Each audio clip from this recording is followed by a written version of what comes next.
ဖန်းခံလိုက်ရတဲ့ညီငယ်လေးနဲ့ပတ်သက်ပြီးတော့ပြောတရားလေးတွေရှိလာလို့လာပြောတာပေါ့နော်ဆိုတော့ပြစ်ခတ်ခံကနေကပြစ်ခတ်မှုဖြစ်သွားပြီလိုင်းပေါ်တက်လာပြီဆိုကနေကဒီဓာတ်ပုံတွေကလူကဘသူဆိုတာကျွန်တော်တန်းသိလိုက်ပြီလားဘာဖြစ်လဲဆိုကျွန်တော်တို့နဲ့တိုးထဲမှာတခွဲတဲ့အတူတူနေခဲ့တဲ့လူတခွဲတဲ့အတူတူနေခဲ့တဲ့လူနော်ပထမကျွန်တော်တို့တခွဲနဲ့ဆိုပြီးတော့ဖြစ်တယ်တခွဲနဲ့မှလည်းကျွန်တော်နဲ့သူနဲ့အတူတူပဲကျွန်တော်တို့တခွဲနဲ့ကနေမှတခွဲလေးဆိုပြီးတော့ဘိုးကြီးကလူတွေပြန်ခွဲတဲ့အခါမှာလည်းကျွန်တော်တို့ကတခွဲလေးဆိုပြီးတော့ကျွန်တော်တို့အတူတူနေခဲ့တိုက်ခဲ့တဲ့ကောင်ဟိုလေးကိတ်ကအစကနေကနေပြီးတော့လက်ရှိအာရှာလန်စုတ်ခဲ့တဲ့အထိဒီကောင်တွေတောထဲမှာတကယ်တော်လန်ပြီးတကယ်ချနေတဲ့ကောင်တွေဗျာဆိုတော့ဖြစ်သွားတဲ့အပေါ်မှာလည်းစိတ်မကောင်းဘူးဒါမဲ့ဒီဖြစ်စဉ်တွေတီးချာမသိခင်မှာမရိမှုနဲ့တွဲပြီးတော့ရှောက်ရေးတဲ့ကောင်တွေလည်းရှိတယ်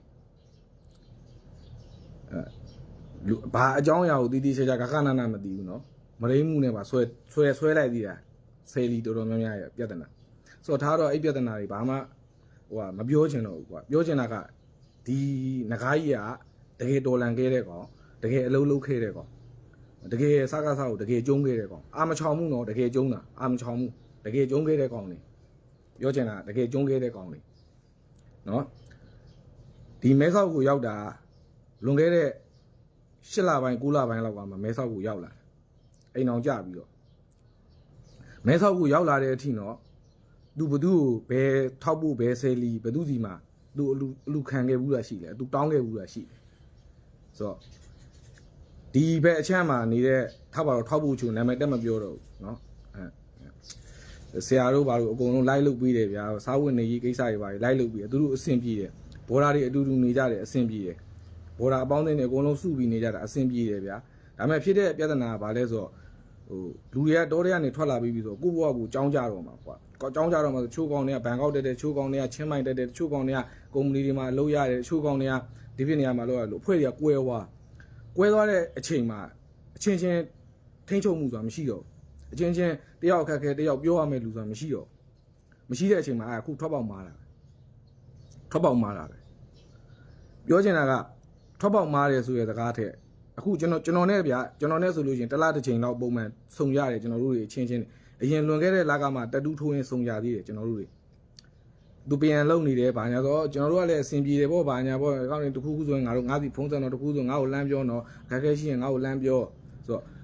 ဘလောက်အကျော်တင်းကြလဲဆိုလို့ရှိရင်ပြောပြရအောင်ဘလောက်အကျော်တင်းတာလဲဆိုအဲ့ပတ်စံအလင်ခံရတဲ့ကိစ္စတွေပယံကစိုက်မရှင်းပေးတဲ့ပတ်စံရဲ့ကိစ္စတွေကျွန်တော်တခွန်းမှမပြောဘူးနော်သူတို့အဆင်မပြေတာကိုသူတို့ပဲကြိတ်ပြီးတော့ရင်ဆိုင်ပြီးသူတို့ဖြည့်ရှင်းသွားတာတခါအခုလိုဖြစ်ရမျိုးဖြစ်တဲ့ကိစ္စတွေကိုတွေ့ရရင်အလုံးမမင်းတို့တော်လိုင်းကြီးရဲ့ပတ်စံလိန်စားသွားတဲ့ကောင်နေလို့သိလားတော်လိုင်းကြီးအကျိုးမျောဟိုးပြီးတော့ကိုကျိုးစည်းဝါရှာသွားတဲ့ကောင်နေစောင်းရငါယူမှုကောင်းတာငါလို့ဘိုင်းရိုက်ဘူးပတ်စံတော့မှမရှိတဲ့လူတွေကွာတကယ်တော်လန်ခဲ့တဲ့ကောင်နေသိလားဘသူ့မှမျက်ရည်ချူးမသွားဘူးသိလားဘသူ့မှမျက်ရည်ချူးမသွားဘူးသူလောက်ရက်ကမှားတယ်နော်ဒါပေမဲ့သူအမသူဝန်ခံတယ်သူအခုဖမ်းခံတယ်တီးပြီးသားအစိုးရနဲ့တီးပြီးသားဒီကောင်အဖမ်းခံမယ်ဆိုတာအစိုးရနဲ့တီးပြီးသားဘာလို့လဲသိလားလုံရဲခံရတယ်ကိုဘရာတွေကကောင်တွေကလုံရဲခံရတယ်နောက်တစ်ခုထပ်ပြောမယ်ကိုဘရာတွေကကောင်တွေကစီကြောင်းထွက်သွားစီကြောင်းထဲမှာပဲရှိနေကိုဘရာစီကြောင်းအတွက်နဲ့ဘူတာဘုတ်အတွက်ဆိုငါတို့ကအသက်ပါပေးပြီးသားတယ်သိလားငါတို့စီကြောင်းနဲ့ငါတို့ဘူကြီးကိုငါတို့အဲ့လောက်ချစ်တယ်သိလားအဲ့တော့စီကြောင်းနဲ့မသက်ဆိုင်ပါဘူးလို့အဲ့လိုတွေတော့မပြောနဲ့ကွာသိလားသူ့လုံရက်ကစီကြောင်းနဲ့မသက်ဆိုင်ရင်မသက်ဆိုင်မယ်လူကတော့စီကြောင်းနဲ့သက်ဆိုင်နေတော့ငါလည်းအဲ့ဒါစိတ်ထဲမကောင်းဘူးငါတို့တော်ရရထွက်ခဲ့တယ်ထွက်ချင်လို့ထွက်ခဲ့တာမဟုတ်ဘူးငါတို့ဘဝတွေငါတို့ရွေးချယ်စရာနေတဲ့အခါမှာငါတို့ထွက်ခဲ့တာမနေ့ကနေအဲ့လိုမျိုးတွေ့တယ်စစ်ကြောင်းတွေကထွက်ငါတို့ကစစ်ကြောင်းတွေကထွက်တယ်ဒါပေမဲ့တော်လန်ကြီးတွေကမထွက်ခဲ့ဘူးငါတို့ဒီဘက်မှာနေတယ်အမြဲတမ်းပြောဟိုဘက်မှာအုံတိုင်းတိုင်းအတန်ကြရင်ငါတို့မဲ့လက်တွေ6တွေရားနေတာ နော်သိလားအဲ့ကောင်တွေဆိုအမြဲတမ်းပြောတယ်ကျွန်တော်တို့အရင်ခွဲလေးရလူတွေဆိုကျွန်တော်ပြန်ကျုံးမှာတော့ဟဲ့အောင်မင်းတို့ကောင်တွေကလူစုလိုက်လူညီလိုက်ငါဒီမှာအလုပ်လောက်အဆင်ပြေမင်းတို့တကယ်ပြန်ကျုံးမယ်ဆိုငါလိုက်မယ်ကျွန်တော်တွေးတိုင်းအမြဲတမ်းပြောတယ်ဒီဘက်မှာအုံတိုင်းနဲ့ဘသူကြသွားပြီဘသူထိခိုက်သွားပြီဆိုရင်ကျွန်တော်တို့မှဒီဘက်မှာလှုပ်လို့မရဘူးငိမ့်မနေနိုင်ဘူးဗျာတခါလေးမှကြောက်လို့ရှိရင်ပြောချင်တာဘာမှမဆိုင်ဘူးဆိုတဲ့စကားကြီးကိုတားကြီးမသုံးစီချင်ဘူးဗျာသိလားကျွန်တော်တို့စိတ်ထဲမှာကျွန်တော်တို့စိတ်ကြောင်းနဲ့ကျွန်တော်တို့ဘူကြီးကိုကျွန်တော်ခုချိန်ကြီးချစ်တယ်တော်ရဲရတာထွက်လာခဲ့တာအဲ့ဒါကော်ပတာထဲမှာထွက်ခဲ့တဲ့ကောင်တိုင်းအဲ့တိုင်းနေကြီးပဲကျွန်တော်နဲ့ပတ်သက်ခဲ့ဘူးတဲ့ကောင်တိုင်းအဲ့တိုင်းနေကြီးပဲအခုဘန်ကောက်ရောက်သွားတဲ့ကောင်တွေချင်းမိုင်ရောက်သွားတယ်ကြိုက်တဲ့ကောင်မေးကြည့်ဒါမဲ့ပြဿနာတက်လာကြတယ်မှာဒီကလေးကအဲ့လိုမျိုးကြီးလည်းမပြောသေးချင်ဘူးဗျာစိတ်ကြောင်းထဲထွက်သွားတယ်မှန်တယ်ခင်ဗျခံစားကြည့်ဗျာခံစားကြည့်ပြောခံရတဲ့လူတယောက်ရဲ့နေရာခံစားကြည့်3နှစ်ကျော်4နှစ်တီးတီးအသက်တောင်ပေးပြီးတော့ရင်ဆိုင်ခဲ့ရတဲ့လူဒါမဲ့အဲ့ဒါတော့အဓိကပြောချင်တာမဟုတ်ဘူးပြောချင်တာအဓိကမဟုတ်အဲ့တော့အဲ့လိုအရေးသားလေးတွေကိုလည်းရှောင်ပေးပါတတ်နိုင်ရှောင်ပေးပါကျွန်တော်တို့ဒီပင်လင်းရင်ကျွန်တော်တို့အထက်ထဲမှာဘာပဲဖြစ်ကျွန်တော်တို့ line ပုံမတင်တာပဲကျွန်တော်တို့ဖြစ်ရင်ရင်းထဲမှာခံစားတယောက်ယောက်ကြာသွားပြီဆိုကျွန်တော်တို့ငိုရတယ်ဒါပေမဲ့ကျွန်တော်တို့ငိုတာကို line ပေါ်တက်ပြီးတော့မငိုရဘူးဘာလို့လဲသိလားစိတ်ကြောင်းတွေကထွက်ပြီးတော့တော်တွေကထွက်ပြီးခင်ဗျာမဲဆောက်ရောက်ခင်ဗျာမျက်ရည်ချူတယ်လို့အလူခံစားတယ်လို့ကျွန်တော်တို့ပြောမခံနိုင်ဘူးအဲ့ဒီထဲမှာဘာပဲဖြစ်ကျွန်တော်တို့ကြိတ်နေပြီးနေတယ်အချင်းချင်း messenger ကနေ support ကနေဆက်သွယ်တယ်ပြောချင်တာကဗျာတော်တွေကနေကျွန်တော်တို့ထွက်ခဲ့တယ်ဒါပေမဲ့ကျွန်တော်တို့တော်လန်စိတ်ထဲကထွက်ခဲ့တာမဟုတ်ဘူးတော်လန်ရေးတွေကထွက်လာခဲ့တဲ့ကောင်တွေမဟုတ်ဘူးဒါခံစားတဲ့လူတွေကကျွန်တော်ခံစားပြီးပြောတာနော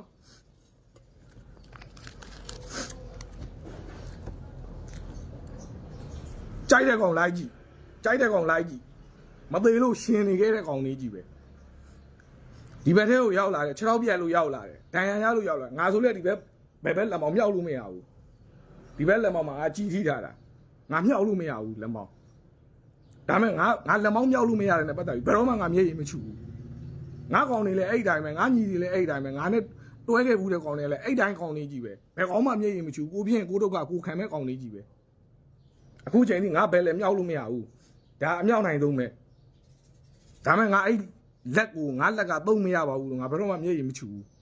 ငါညီတွေကလဲအဲ့တိုင်းလေးကြီးပဲဟဲ့ဘသူတရားနဲ့မဟုတ်သွားတော့မှဆိုတာမျိုးကိုကြားမိပဲသွားပြေးဆွဲမဲ့ကောင်တွေသိလားအဲ့ဒါဟိုဘာမသိညာမသိကောင်မရိမှုနဲ့ဆွဲကတ်တယ်ငါအတန်လေးရှိသလိုဖြစ်မှာဆိုလို့မပြောဘူးတချို့ကိစ္စတွေကိုသိတယ်မပြောဘူးငကားကြီးဖမ်းခံရတယ်ဖမ်းနေဆိုတာလေငကားကြီးအဖမ်းခံနေဆိုတာလေမင်းညကနေရတယ်သတင်းကရပြီးသားညနေကနေရတယ်နော်ရပြီးပြီဒါပေမဲ့ဒီနေ့ပြန်အပ်မယ်ဆိုတာကိုလည်းသတင်းကြားပြီးသားကိုကောင်တွေကလုံရဲခံရဲတယ်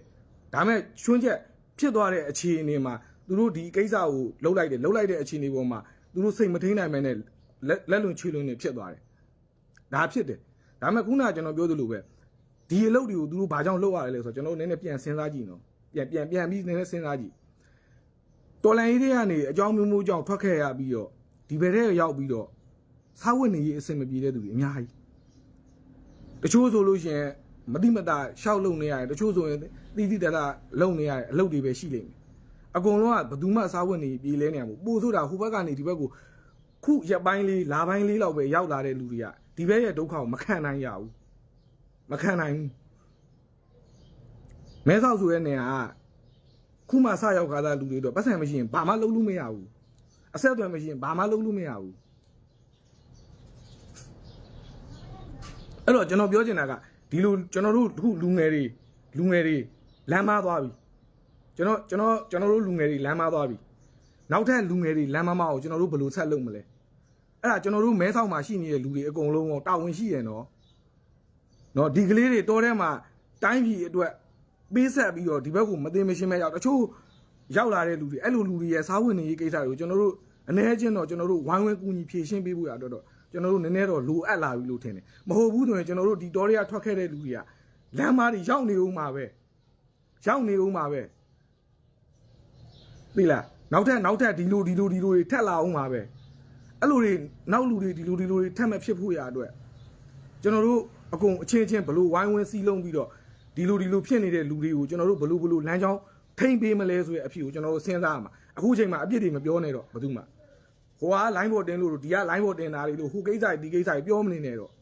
သေချာတာကဒီလိုဖြစ်ရမျိုးကျွန်တော်တို့ရဲ့ကောင်းမွန်တဲ့လူငယ်တွေဒီလိုလမ်းကြောင်းမားတွေမရောက်ဖို့ရတော့ကိုကျွန်တော်တို့ဒီမဲဆောက်မှာရှိနေတဲ့လူကြီးတွေတာဝန်ရှိတဲ့သူတွေနော်ထားပါတော့ပြဿနာတိုင်းကိုအာချောင်နေတဲ့ကောင်တွေအဲ့နေရာမှာအကုန်ဝိုင်းစုပြီးသွားရင်ဟုတ်ပြီငါတို့လူငယ်တွေအတွက်အခက်အခဲတွေငါတို့လူငယ်တွေဒီလိုအခက်အခဲတွေရှိတယ်ငါတို့ဘလို့ကူညီကြမလဲဆိုအဖြေတစ်ခုကိုရှာတချို့လူတွေကဒဲပြောတာနော်တချို့လူတွေကခင်ဗျားတို့ကဒုက္ခိတဖြစ်မှခင်ကျင်ကြတာနော်ပြလို့ရတဲ့ဒဏ်ရာကြမှာခင်ဗျားတို့ကလူချင်းရတာပြလို့ရတဲ့ဒဏ်ရာကြမှာကူချင်းရတာသဘောပြောပြတာဒါတွေကပြလို့မရတဲ့ဒဏ်ရာတွေဗျဒီကလေးတွေဒီဘက်ကမင်းတို့ဒီဘက်ရောက်လာတာမင်းတို့ဒုက္ခမင်းတို့ခံပေါ့သူတို့ကဒီဘက်ကိုပျော်လို့ရောက်လာတာမဟုတ်ဘူးတချို့ကတောထဲမှာနေတယ်လုံရင်းကင်အိမ်မှာအဖေကလေဖြတ်သွားလို့အမေကနေမကောင်းတော့လို့သိရမလားအိမ်မှာရှိတဲ့အကြီးမငယ်မတို့ကအိမ်အောင်ကျသွားလို့အဖေအမေကိုရှာကျွေးမဲ့သူမရှိလို့အဲ့လိုလူတွေကတောထဲကနေတနက်ဆွန့်ပြီးတော့ဒီဘက်ကိုမလုံချင်မဲ့လာလုံနေရတာတချို့လူတွေအများကြီးရှိတယ်မဲဆောက်မှာဘန်ကောက်မှာအများကြီးရှိတယ်တချို့ကတောထဲကထွက်သွားလို့ဒီကောင်မတိုင်ရဲလို့ထွက်သွားတာပါလို့ဒီကောင်ဟိုငကြောက်မလို့ပါလို့တော်လန်ကြီးကိုအစားဆုံးမဟုတ်ဘူးမြင်ကြည့်အိမ်ထဲမှာအဖေဆုံးသွားတယ်အမေပဲရှိတယ်အဲ့အမေကိုရှာကျွေးဖို့အတွက်သူတယောက်ပဲရှိတယ်အဲ့ကောင်တောထဲမှာနေလို့မရဘူးပြောတာသဘောပေါက်လားနေလို့မရဘူးအိမ်အောင်ကြသွားတယ်ကလေးမွေးလာတယ်ကလေးတစ်ဖက်နဲ့တောထဲမှာနေလို့မရဘူးဘယ်သူမှတော့ဒီတော်လန်ရေးကိုဒီလိုမျိုးဒုက္ခတွေကြားထဲမှာတော့ဟိုဘယ်သူမှလည်းဖြတ်တန်းကျင်မှာလည်းမဟုတ်ဘူးလေသဘောပေါက်လားပြောချင်တာဥမာတချို့တော်လန်ရေးကလှုပ်ချင်တယ်မိဘအတမျိုးမိဘကျမ်းမာရေးအဲ့လိုမျိုးအများကြီးရှိတယ်ဗျာနောက်ပြီးတော့ကိုယ့်ဘဝအတွက်ကိုရွေးချယ်မှုတွေအများကြီးရဲ့အခုကျွန်တော်တို့ဆိုကျမ်းမာရေးကြောင့်ကျွန်တော်တို့နေလို့မရဘူးလေပြောချင်တာကျွန်တော်တို့ဖြစ်နေတဲ့ပြဿနာတွေအများကြီးဒါမဲ့လူတွေရဲ့အမြင်ကမဲဆောက်ကိုကူပြီဆိုတာနဲ့ပါဇက်ကရှောက်ပြစ်ဆက်လက်ကတည်းရှောက်ပြောတာ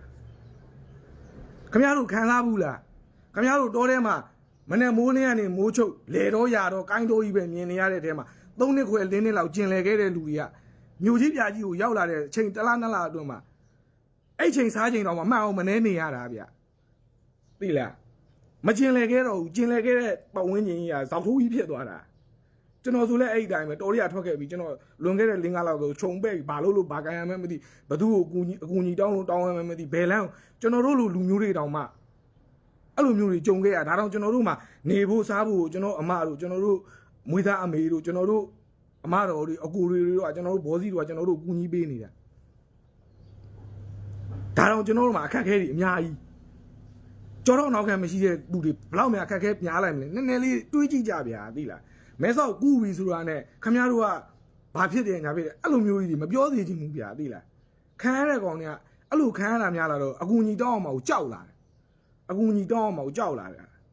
အဲ့မှာငါအကူညီတောင်းလိုက်လို့ရှိရင်ငါ့ကိုလှုပ်ရှားတဲ့ကောင်လို့ထင်ပါလားဒါမှမဟုတ်ငါ့ကိုအလူခံစားတဲ့ကောင်လို့ထင်ပါလားသိရမလားငါတော်လန်ကြီးကိုဗန်းပြပြီးတော့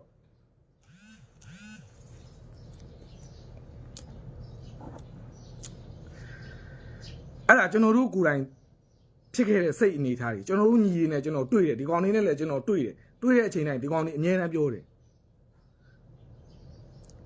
လွန်ခဲ့တဲ့4လလောက်ဒီဘက်ကန်းကိုကူးလာကားသားအချိန်မှာတော့တစ်တော်ရှိုးကနေပြီးတော့အသားပြားတွေမာပြီးတော့သူကသူတတူဆွဲနေတာအခုဖမ်းခံလိုက်တဲ့ကလေးကနော်သူကသူတတူထိုးနေတာသူတို့မှာသူတို့ပညာအရေးချင်းနေသူတို့ရှိတယ်ဒါပေမဲ့သူတို့ဘလို့ရက်တီးရမယ်သူတို့မသိဘူးသူတို့မှာပညာအရေးချင်းနေရှိရင်တော့ရုပ်ရည်ရှိရင်တော့အသားဆိုဖွေးဆွနေတာပဲဒါပေမဲ့ဒီဘက်မှာရက်တီးဘူးသူတို့မှာဘာပတ်စံမှမရှိဘူးဘာအပိဘူးမှမရှိဘူးတော့ဘူးမှမရှိဘူးဒါလည်းလို့အကူကြီးမတောင်းဘူးအဲ့လောက်စားတယ်လို့ပြောခံဆိုလို့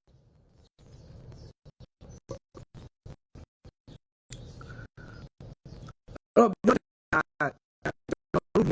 လူငယ်ခုလမ်းမရောက်လမ်းမရောက်ပြီသူပြုံးမှာပဲဆက်ရှောင်းနေတဲ့သူတွေပြုံးမှာပဲ ကျွန်တော်ပြောလို့ကျွန်တော်အကောင်းဆုံးပြည့်တယ်လေကျွန်တော်လူဘက်ကရောက်တဲ့သူတွေဒီဘက်မှာရှိနေကျွန်တော်လည်းတော့ဝါမဲချလူအဲ့လိုမှကျွန်တော်တို့တော့ဒီဘက်ကိုရောက်လာတဲ့ထားပါတော့လူငယ်လေးတွေတကယ်ကိုကျိုးမရှာပဲတကယ်ပြီးဆက်ခဲ့နေတဲ့ဒီဘက်လမ်းမရောက်နေသူ့အဖြစ်ပြောတာဒီသူ့ပြန်လာဒီကိုလူနဲ့တိုက်တာဒီလူနဲ့တိုက်တာတွေမလုံးနဲ့ဒီရနောက်ထပ်မဖြစ်အောင်ဒီမှာရှိနေတဲ့ကျွန်တော်တို့ဘယ်လိုဝိုင်း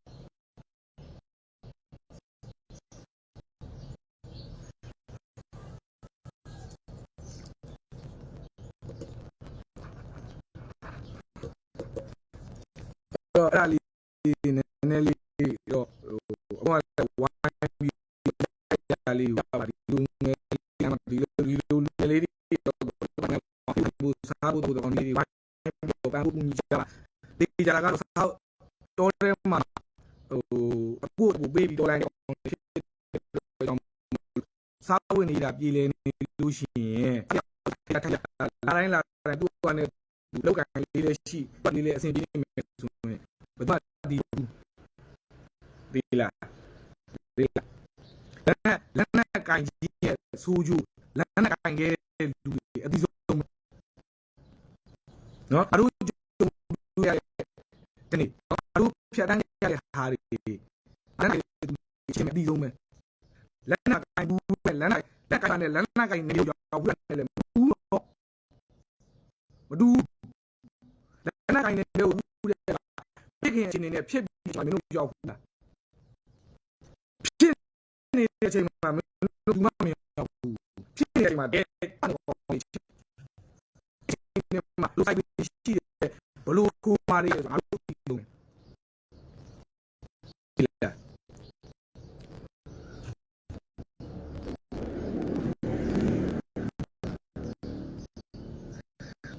ဆိုလိုချင်တာအကုန်လုံးမြေတားရက်ခနဲ့တဏှာဖြစ်ချင်းတဏှာချင်းခဏပေးလိုက်တော့ကျွန်တော်တို့ဒီလူနေခဏဖြစ်ရတော့ကျွန်တော်ဘယ်လိုဆက်သွားမလဲ